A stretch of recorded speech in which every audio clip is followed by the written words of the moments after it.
আমাকে বিশেষ করে আমি কেন নির্বাচনে গেলাম না, 12 কোটি টাকা আমার অফার দিয়েছে, স্বরাষ্ট্রমন্ত্রী বাসায় নিয়ে গেছে, তারপর আমি কেন নির্বাচনে গেলাম না, শেখ হাসিনাকে নিয়ে গালিগালাজ করি, বক্তব্য দেই সরকারকে নিয়ে। এই কারণে আমাকে যারা ছাত্রলীগপন্থী অফিসার তারা ইচ্ছা মতো ফুটবলের মতো, আমি একটা ফুটবল ডিবি কার্যালয়, আমি একটা ফুটবল ছিলাম, এইটুকু আপনাদেরকে বলি।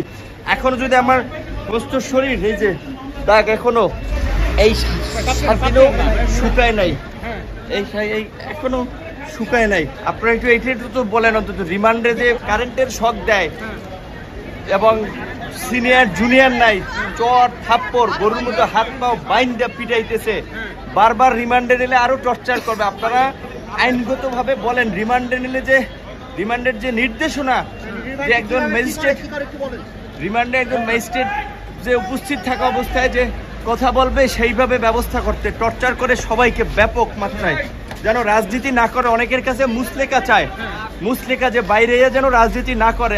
আমরা এই সরকারের পতন ছাড়া আমাদের বাঁচার এবং জাতির মুক্তির পথ নাই। সরকার পতন না হওয়া পর্যন্ত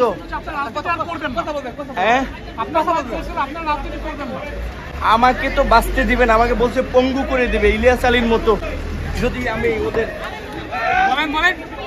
আমাকে বলছে যে পঙ্গু করে দেবে, আমার মতো দু একজন নূর না থাকলে তাদের কিচ্ছু হবে না।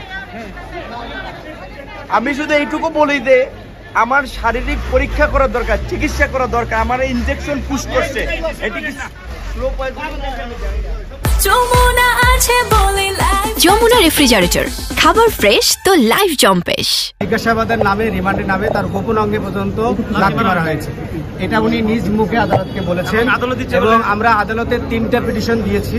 একটা হচ্ছে রিমান্ড বাতিলের পিটিশন, জামিনের পিটিশন দিয়েছি এবং তাদের সুচিকিৎসা করা হয় এই পিটিশন দিয়েছি। আমরা কিন্তু এও নিবেদন করেছি যে বিজ্ঞ আদালত যেহেতু তিনি 5 দিনের রিমান্ডে অলরেডি বনানী থানার একটা মামলায় 5 দিনের রিমান্ডে ছিল এবং গত শুক্রবার তাকে রিমান্ড ব্যাক করা হয়েছে। এবং আপনারা সামাজিক যোগাযোগ মাধ্যম এবং গণমাধ্যম অর্থাৎ ন্যাশনাল এবং ইন্টারন্যাশনাল যে গণমাধ্যম, এর মাধ্যমে দেখেছেন যে তিনি ঘাড়ে ভর করে কিন্তু শুক্রবার আদালতে উঠেছিলেন। এমত অবস্থায় আমরা বিজ্ঞ আদালতকে বলেছি যে বিজ্ঞ আদালত জুডিশিয়াল মাইন্ড অ্যাপ্লাই করে অন্তত সে সুস্থ হোক, সুস্থ হওয়ার পরে যদি রিমান্ডের প্রয়োজন হয় তাহলে সুস্থ হওয়ার পরেও, আপনারা জানেন যে ফাঁসির আসামিও কিন্তু অসুস্থ অবস্থায় ফাঁসি কার্যকর করা হয় না। আমরা আদালতকে এও বলেছি যে বিজ্ঞ আদালত যে নুরুল হক নূর কোনো চোর বাটপার কোনো দাগি আসামি নয়, তিনি হচ্ছে ডাকসুর একজন সাবেক ভিপি, ছাত্র আন্দোলনের আইকন এবং উনি কিন্তু এই বাংলাদেশে একটা ইতিহাস থেকে ওনার জন্ম। এগুলো আমরা বিজ্ঞ আদালতে উপস্থাপন করেছি।